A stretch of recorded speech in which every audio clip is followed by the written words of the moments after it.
Bharatiya Janata party के इस घोषी लोकसभा के माननीय प्रभारी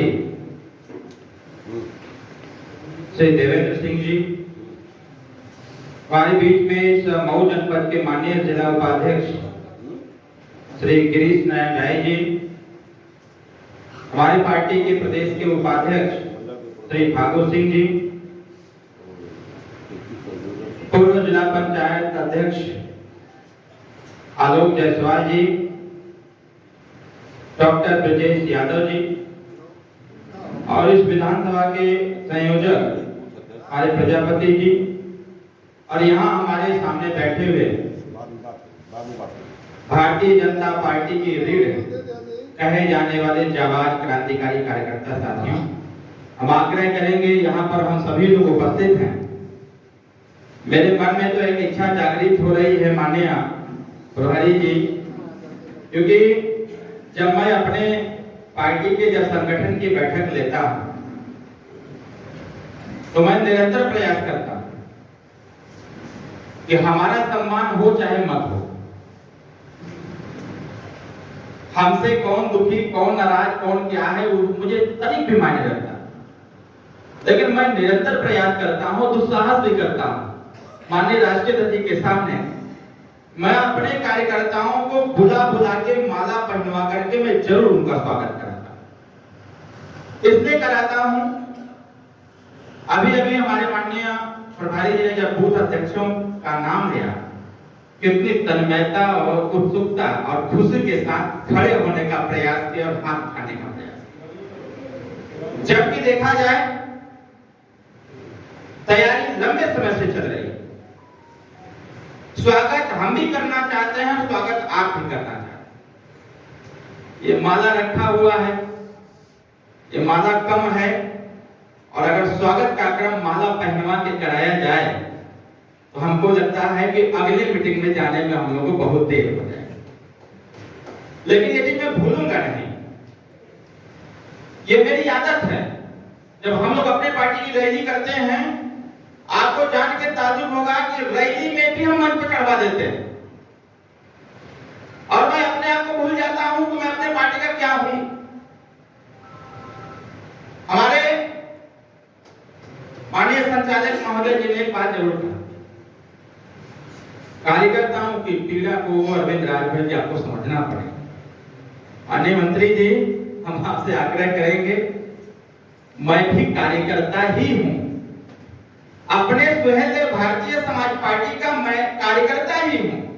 और माननीय प्रभारी जी ने हमारा आकलन जो किया है, जो आप बार बार इस बात को कह रहे हैं, 4 दिन में ही माननीय प्रभारी जी समझ गए कि ये नेता नहीं है, ये कार्यकर्ता है, और कार्यकर्ता ही कार्यकर्ता की पीड़ा को समझ सकता है, नेता नहीं है। और सफलता का मूल राज यही है। आज देश में एक प्रचंड लहर चल रही है।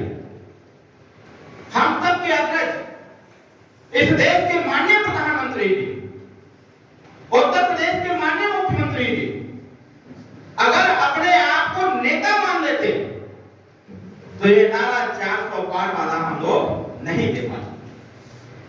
वो चाहे हमारे माननीय प्रधानमंत्री जी हो, चाहे माननीय मुख्यमंत्री जी हो, या फिर भारतीय जनता पार्टी या एनडीए का कोई भी पदाधिकारी हो, वो हर एक पदाधिकारी कार्यकर्ता के रूप में काम करता है। इसीलिए विपक्ष को हमेशा चुनौती देता रहता है और नारा लगाता है, अब की बार 400, अब की बार 400। मजा नहीं आया, ये तो हॉल है। आवाज में वो करंट होना चाहिए कि आवाज चाहे शीशा लगल रहे, चाहे दरवाजा लगल रहे, वो बाहर तक चल जाएगी, चाहे चीर फाड़ करके। ये करंट भारतीय जनता पार्टी के ही कार्यकर्ताओं में पाया जाता है। मायूस होने की कोई जरूरत नहीं है, न निराश होने की जरूरत है, क्योंकि राजनीतिक प्रयोगशाला है, लोकतंत्र, इसमें अलग अलग प्रयोग किए जाते हैं हमेशा। इसलिए मैं बस इतना कहना चाहूंगा, क्योंकि विश्वास एक ऐसी चीज है, वो जब डगमगा जाती है ना, तो फिर विश्वास पर विश्वास करना बड़ा मुश्किल हो जाता है।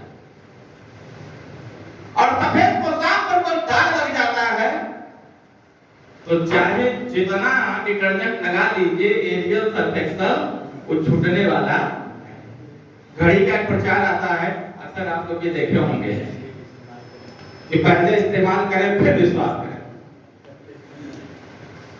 पहले इस्तेमाल करें फिर विश्वास करें। और निरमा का भी एक प्रचार आता था, निरमा वॉशिंग पाउडर का भी एक प्रचार आता है जिसको संगठन में लाने की आवश्यकता है। ये सिर्फ उदाहरण नहीं है, ये 100 बात की एक बात है। निरमा वॉशिंग पाउडर का भी एक प्रचार आया करता था कि आओ मिलकर बनाए कुछ बेहतर। एक निरमा वॉशिंग पाउडर का एक प्रचार, एक एडवर्टाइजमेंट का वो स्लोगन कि आओ मिलकर बनाए कुछ बेहतर। और वही बेहतर बनाने का काम देश के माननीय प्रधानमंत्री कर रहे हैं। हमारा सौभाग्य है कि उनके लिए हम काम करने का काम कर रहे हैं। ये हमारा सौभाग्य है, हम सबका सौभाग्य है। आदेश हो गया तो हो गया, बाकी जो होगा देखा जाएगा। जब आदेश हो गया कि अरविंद राजभर, ओम प्रकाश राजभर अपने पार्टी को बताओ कि इस पर कोई चूक नहीं करना है। अगर नारा लग गया कि यूपी में 80 का 80, तो फिर कोई संदेह, कोई संकोच नहीं होना चाहिए। हर एक कार्यकर्ता को पूछते हुए जाना चाहिए कि 80 का 80 प्रत्याशी का हित चाहे जो हो, बूथ पर जाने के बाद चेहरा सिर्फ एक दिखना चाहिए, वो है नरेंद्र मोदी। मेरी बात से सहमत है कि नहीं है? कितने लोग सहमत हैं? जरा हाथ उठाइए। सभी लोग सहमत हैं, क्योंकि आज हमें मान सम्मान, आज अगर हमारी पहुंच, हमारी पकड़, अगर गांव में जाने के बाद लोग सम्मान दे रहे हैं, तो इसके पीछे यही कारण है कि हमारी ताकत में दम है, हमारी एकता में दम है और हमारे नेता में दम है। इसलिए हमारी बातों को विश्वास के तौर पर जनता रखने का काम करती है। वो गरीब जनता, आपको आश्चर्य होगा, हम आपको जरूर बताना चाहेंगे, आपको आश्चर्य होगा, ये सपा बसपा की सरकारें लगातार बनती रही, लेकिन एक ऐसी छोटी सी व्यवस्था थी जिस व्यवस्था का लाभ सिर्फ जनता तक पहुंचा दिया जाए तो जनता खुशहाल हो जाए। जब 2017 में सरकार में हम लोग गए, बातचीत होती रही, माननीय मुख्यमंत्री जी से आग्रह किया गया कि माननीय जी एक व्यवस्था है, जिस व्यवस्था को जनता तक न पहुंचे ऐसा काम विपक्ष के लोगों ने करने का काम किया था, उसमें हमको आपको काम करने की आवश्यकता है। उन्होंने पूछा बताओ क्या है? हम लोगों ने कहा कि इस तरह आपके ही द्वारा बनाई गई व्यवस्था है, मुख्यमंत्री राहत कोष के माध्यम से जो भी गरीब परिवार पीड़ित है, दुखी है, इलाज नहीं हो पा रहा है, उसको 500 रुपया से लेकर के 25 लाख रुपए का अनुदान आपके द्वारा पहुंचाया जाता है। माननीय मुख्यमंत्री जी ने कहा कि फिर दिक्कत कहां से आ रही है? हम लोगों ने कहा सर दिक्कत बस वहां से आ रही है कि जागरूकता नहीं फैल पा रही है। कहे कौन फैलाएगा? हमने कहा हम लोग फैलाएंगे, खाली आप पैसा दीजिए, गांव तक तो हम लोग पहुंचा देंगे। और वही परिणाम आया कि 7 साल के कार्यकाल में साथियों हमारे पिताजी ने 18.5 करोड़ रुपया देकर के गरीबों का इलाज करने का काम किया है। उस काम को हम आगे बढ़ाना चाहते हैं। बहुत सारे ऐसे लोग हैं जो गरीब है, पीड़ित है, परेशान है, और 7 दिन के अंदर अंदर हम लोग पैसा देने का काम करते हैं। माननीय प्रभारी जी 7 दिन के अंदर हम उनसे उनका एस्टिमेट मांग लेते हैं, चाहे जिस भी अस्पताल का हो, और पूरी ताकत लगा देते हैं कि गरीब का जब इलाज हो जाएगा, वो परिवार जब तक जिंदा रहेगा तब तक प्रधानमंत्री और माननीय मुख्यमंत्री और ओम प्रकाश राजभर की जय जयकार करता रहेगा। बस मैं आपसे आग्रह करूंगा कि एनडीए की तरफ से प्रत्याशी बनाया गया है, हमारा भरपूर सहयोग है, हमारा भरपूर सहयोग है। जहां तक हम लोग काम किए हैं उत्तर प्रदेश में, वहां तक हम लोगों ने आदेश दे दिया है कि जब गठबंधन की औपचारिक घोषणा हो गई तो दोबारा हमसे ये मत पूछना कि वोट किसको करना है, बस ये पूछना कि साहब वोट किस दिन करना है। और उस दिन जब वोट पड़े तो भारतीय जनता पार्टी के 2017 का जो संकल्प था, एक ही नारा गांव-गांव चल रहा था, अपना बूथ सबसे मजबूत। हम थोड़ा पीछे पीछे चलते हैं सर। हम लोग आपसे ही सीखते हैं। हम लोग पास कुछ है नहीं भैया, संगठन के अलावा कुछ नहीं है। जो आप लोग करते हैं हमारी कागजवा लेने के लिए इसलिए बेचैन हुआ ही वाला कि ये सब जिससे हम लोग सीखते हैं कि कैसे काम किया जाता है। टूटी फूटी योजनाएं बना करके हम लोग अपना काम करते हैं और हल्ला पल्ला मचा करके जो है अपने बूथ को सही कर लेते हैं। और जहां हमें महसूस होता है कि हम कमजोर हैं, वहां हमारे मतदाता नहीं है, तो वहां हम अपने आप को असहज महसूस करते हैं। लेकिन गठबंधन इसीलिए किया जाता है कि जहां आप कमजोर वहां हम खड़े हैं, जहां हम कमजोर वहां आप खड़े हैं, और दोनों लोगों के सहयोग से बीच का रास्ता निकलेगा और 80 के 80 जीत करके हम लोग फिर से प्रधानमंत्री बनेंगे। सवाल यहां प्रत्याशी का नहीं है, प्रत्याशी के कैरेक्टर का नहीं है, सवाल यहां अपने इज्जत और सम्मान किया गई है।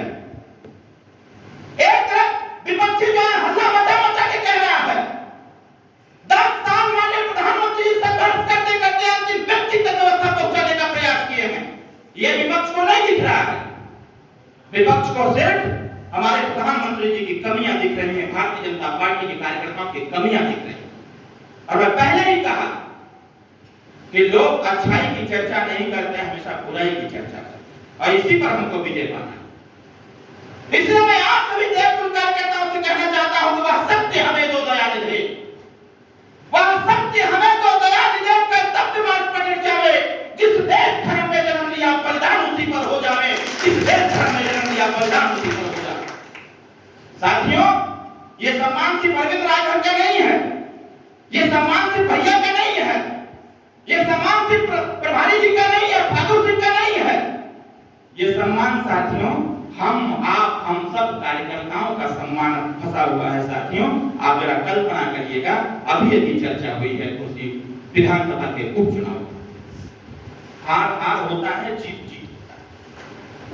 हार की चर्चा ज्यादा होने लगती है इसलिए कि हम हारे हुए लोग हैं, लोगों को हमारी एकता पर अविश्वास, लोगों को हमारी जागरूकता पर अविश्वास, लोगों को हमारी जनता की जन जागरूकता पर विश्वास,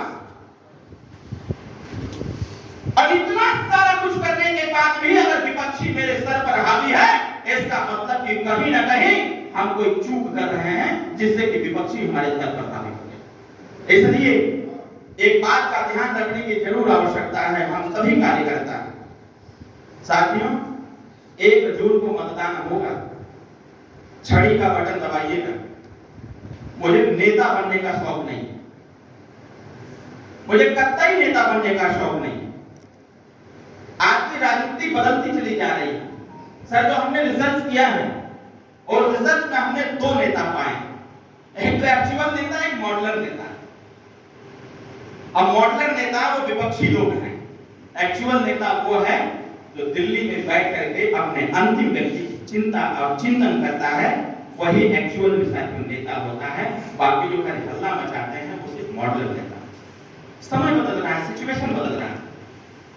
हम सभी लोग अपने आन बान सम्मान की रक्षा के लिए और अपने संकल्प जो 80 का 80 जीतने का संकल्प है उसकी पूर्ति के लिए, और जो एनडीए के तरफ से जो नारा लगाया गया है कि बार 400 पार को पूरा करने के लिए, हम सबको संकल्पित भाव से आपसी सहयोग सामंजस्य स्थापित करते हुए हमें निर्णय लेने की आवश्यकता है। यहाँ हम सभी लोग बैठक कर रहे हैं, ये तो हमने तो निर्णय ले ही दिया है। जैसे हमारे महामंत्री जी हैं, ये तो आपने निर्णय ले ही दिया है कि मैं महामंत्री हूँ। आप सब लोग हमको ये एहसास करा रहे हैं कि अरविंद राजभर प्रत्याशी हो, मैं इसको स्वीकार नहीं कर रहा हूं, हम ही प्रत्याशी हैं। हमारे बूथ अध्यक्ष जी लोगों ने हाथ उठाया तो उन्होंने निर्णय ले लिया है कि मैं बूथ अध्यक्ष हूं। अरे जब हम सब लोगों ने निर्णय ले लिया है तो इस घोषी की तस्वीर और तकदीर बदलने के लिए जो प्रधानमंत्री जी निर्माण करना चाहते हैं, जब हमने निर्णय ले लिया तो निर्माण हमारा ऊपर वाला करेगा। जब ऊपर वाला हमारे बारे में सोच लेगा तो नीचे तो अपने आप सब कुछ सही हो जाएगा। साथियों, बस एक दुल्हा की आवश्यकता है। बारात तो सभी बाराती हैं, दुल्हा हम हैं, माननीय प्रभारी जी भी कही दिए कि दुल्हा तो भाई आ ही गया है, बारात चलना है लेकर के दिल्ली। अब बारातियों को ले चलने का भी प्रबंध हम कर दिए। बाराती जब चलेंगे तो वो कैसे चलेंगे ये भी हो गया है, वो भूखे प्यासे न रह जाए इससे उसका भी प्रबंध हो गया है। मतलब कहने का ये है कि जब युद्ध का आगाज कर ही दिया गया है तो फिर सोचना किस बात का, युद्ध में लड़ा जाए परिणाम तो आएगा, देखा जाएगा।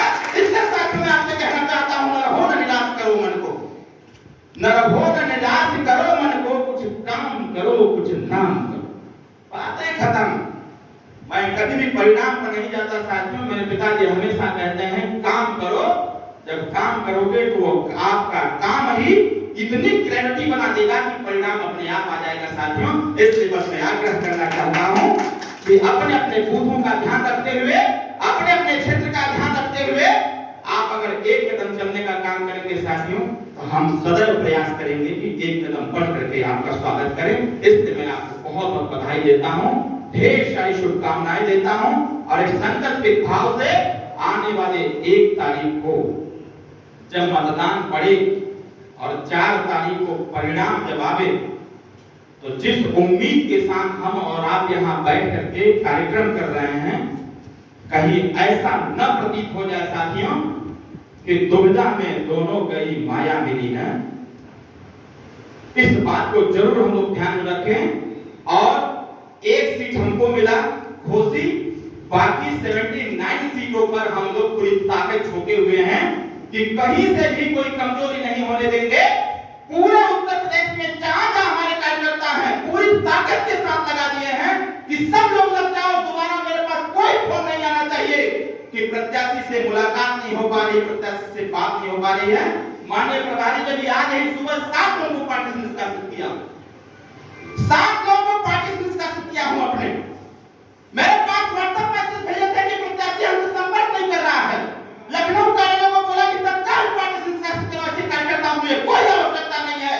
जब मुख्यमंत्री का निर्देश हो गया कि कमल का बटन दबाना है तो कमल के बटन की तरफ आपको प्रत्याशी लाने की आवश्यकता नहीं है। अभी जब हम लोग गाड़ी में बैठे थे तो वही फोन आया था जिनके बारे में जम्मू कश्मीर के बारे में चर्चा कर रहा था। इसलिए साथियों मेरा हाथ जोड़ करके आग्रह है, मुझे सुभाषपा का प्रत्याशी मत समझिएगा, मैं आपका प्रत्याशी और आपके लिए हम काम करें, आपके क्षेत्र के लिए काम करें। मैं पूरी ताकत झोंक दूंगा, पूरी जान लगा दूंगा कि हमारे किसी भी कार्यकर्ता का सर हमारी वजह से झुकना नहीं चाहिए, क्योंकि मैं पूरी ताकत लगा दूंगा। मैं भले अपनी पार्टी चलाता हूं, लेकिन साथियों इसके साथ साथ इस घोसी लोकसभा में किसी भी कार्यकर्ता का सम्मान हम नहीं जाने देंगे। ये हम आपसे वादा तो नहीं करते, लेकिन वचन देते हैं आपसे, क्योंकि वादा में कभी किया है और वादा इसलिए नहीं करता हूं क्योंकि अक्सर हम कहावत कह देते हैं कि बर्तन वही खनकते हैं जो अक्सर टूटे होते हैं और वादे वही करते हैं जो अक्सर झूठे होते हैं। हम आपसे वादा नहीं, वचन देते हैं आप। इसलिए बस मैं एक अंतिम आग्रह करते हुए आने वाले 1 तारीख को हम सभी लोग पूरी तन्मयता के साथ, पूरी जागरूकता के साथ चुनाव निशान छड़ी का बटन दबाने की अपील भी करें और पूरी ताकत लगाएं। यहां जीत का अंतर इतना प्रचंड हो कि जब देश के प्रधानमंत्री जी घोसी की चर्चा करें तो उनके दिल में हमेशा घोसी के कार्यकर्ताओं के लिए आभार हो साथियों, उनके लिए सम्मान हो, उनके लिए खुशी का जश्न जाहिर हो साथियों। इन्हीं चंद शब्दों के साथ मैं बहुत बहुत बधाई देता हूं, बहुत बहुत धन्यवाद देता हूं और आपसे आशीर्वाद की कामना करता हूं। जय हिंद, जय भारत, जय श्री राम, जय सहदेव।